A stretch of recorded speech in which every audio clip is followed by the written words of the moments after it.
There you go. Go for it. Hello everybody, we're back with Janky Asian Theater with Lord of the Rings Return of the King. Now, in our previous episode, Isengard has just been sieged and Saruman has been defeated. And the Fellowship, well, in this part Gandalf, Gimli, Legolas, and Aragorn find Merry and Pippin and Treebeard, and Merry and Pippin are having their merry way smoking and eating salted pork, which apparently gives Gimli a rock hard one, and like they go over and party. And they're like, hey, let's totally have a party over at Rohan. And they're like, yeah, let's do that. So they go over and Theoden's there and they're celebrating their victory over Helm's Deep. And Gandalf goes over to Theoden and he's like, this isn't gonna be enough, you're gonna have to help Gondor. And he's like, no, fuck those bitches, where the hell were they when we were at Minas Tirith? We almost got sodomized. You mean Helm's Deep? Yeah, I mean Helm's Deep. We were almost sodomized, Gandalf, seriously. And you know, they all tuck in.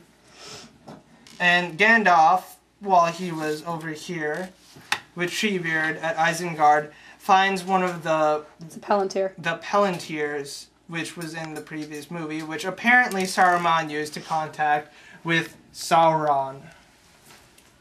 Now, he sleeps with this, and apparently Gandalf sleeps with his eyes open. And was it Merry or Pippin who touched him? This was Pippin. There we go. He's always getting into trouble. So Pippin, with his sticky little hobbit fingers, walks up to Gandalf while he's asleep, presumably to peek under his robes when he sees the shiny Palantir, grabs it, and he gets an ass full of Sauron. So, now, Sauron sees him, and he's like, oh hey, we're gonna party! And Gandalf wakes up, and Aragorn, and everybody's trying to tear the Palantir away from Pippin. Merry goes in there, and he grabs it, and then he gets a little ass full of Sauron.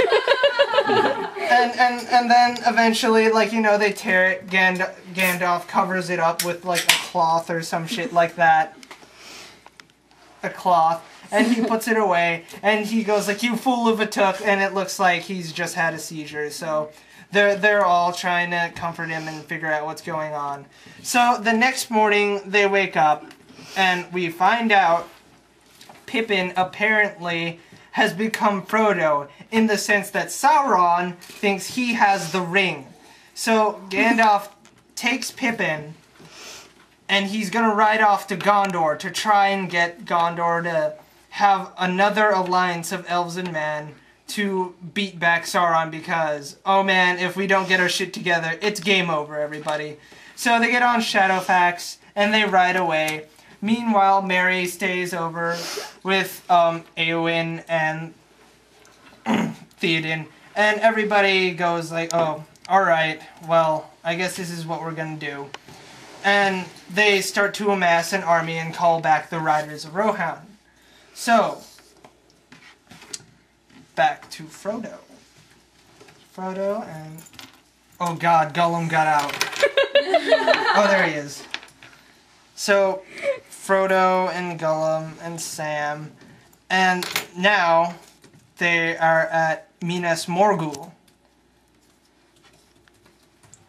And they're there right when the horrible army starts to parade out, and, you know, the Witch King rides out all badass on his...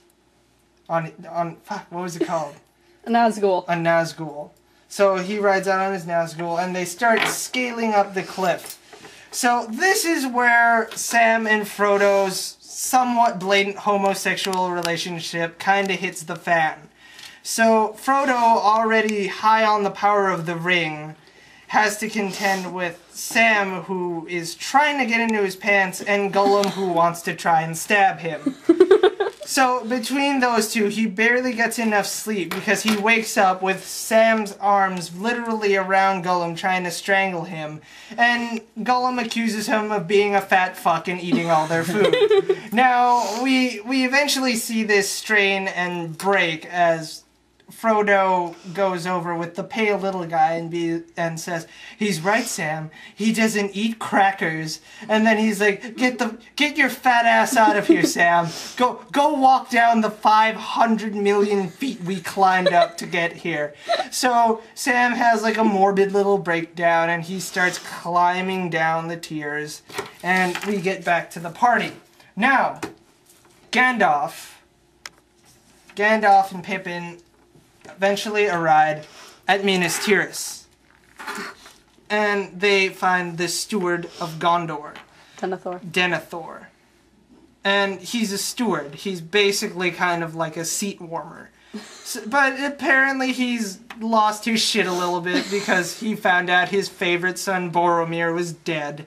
And, you know, Faramir is here too. Oh god, that's a chip. So Faramir is here too, and he tells them that Osgiliath has fallen. They couldn't hold them back. The orcs, Orcai, and goblins are gonna come up to fuck shit up, and he's like, "Your brother wouldn't have done that. Your brother would have done everything better. You are a total waste of semen." And you know, that's hurtful. And Faramir is like, "You wish our places had changed, blah, blah, blah, that I was dead and he was still here." And he was messed up, and he was like, "Yeah, you know what? I wish that." And he's like, "Fine, you know what? I'm gonna take back the fucking city and I'll show you, Dad." And his dad is like, "That depends on if you come back or not, bitch." And he totally storms back.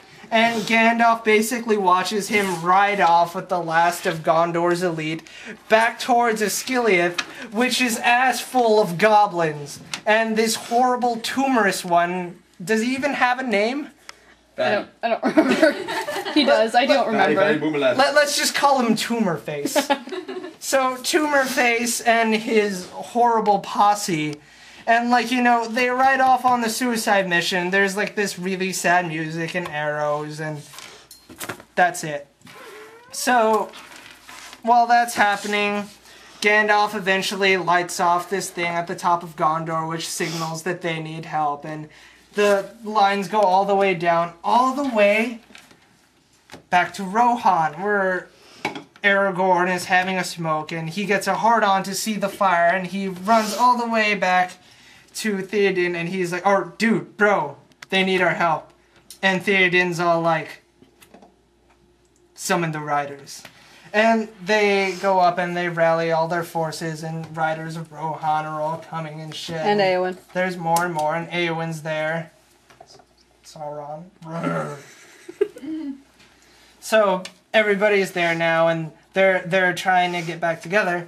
And, you know, at this point, Eowyn makes her last pass at Aragorn, and she's like, "Hey, come on, man. That elf chick is, like, all the way in the Everlasting Lands, wherever that is. Maybe we assume Iceland or Canada. Why don't you come and party with me? I mean, our age difference, this should be really hot. You're 81, I'm presumably 32.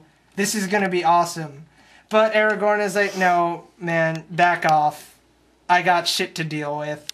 And he totally blows her off, and she's all sad and stuff now, and she's crying. But at this point, Elrond shows up in the middle of their camp at night while Aragorn is sleeping. And he wakes him up, and Aragorn freaks out, and he's like, "No, dude, I totally did not touch your daughter." And he's like, shut the fuck up. "Okay, I have in my possession this." What was the name of the sword? Sword. Oh, I don't remember. Fuck. Sword of Destiny. But it was forged from Narsil, the original blade that It was Narsil. Narsil. Forged from the original blade that cut the Sauron's fucking finger off in the battle long ago by your great-great-great-great-great-great-grandfather here. I hope you don't turn out like a dick like him. By the way, these little bastards out here, they're not gonna be enough. What? Yeah, you're gonna go into the mountain, and there's like these totally haunted people that eat other people. You want to recruit them, or else you're gonna lose.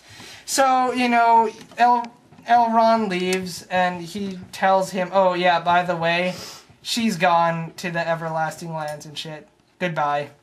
And he drops a sword and he takes Legolas and Gimli with him, and they're gonna go into the mountain, and they abandon Theoden and Arwen, and they're like, "Hey, where are you going?" And he could have given them an explanation, but he didn't. He just turned his back on them and rode away for some reason. I'm not sure why. Anyway, everybody rides off to the aid of Gondor because they're totally about to get their asses handed to them. Nobody wants to take Merry because he looks like a child and he fights like a mongoloid. But Eowyn totally pulls a Mulan and dresses up as a chick, and a dude. As a dude, and she picks him up and she's like, "Ride with me." And Merry totally takes this the wrong way, which is why we see him smile in the film. Now,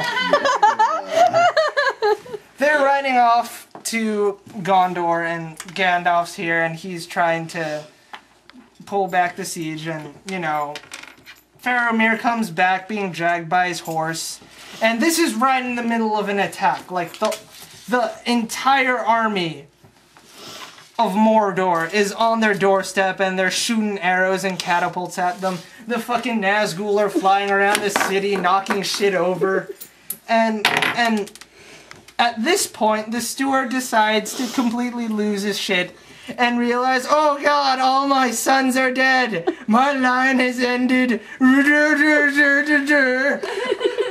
Gandalf and Merry are like, "What the fuck are you doing?" Oh, Pippin are like, "What the fuck are you doing? He's still breathing. He's dead. Okay, alright, wait, I know what to do. Let's set him on fire.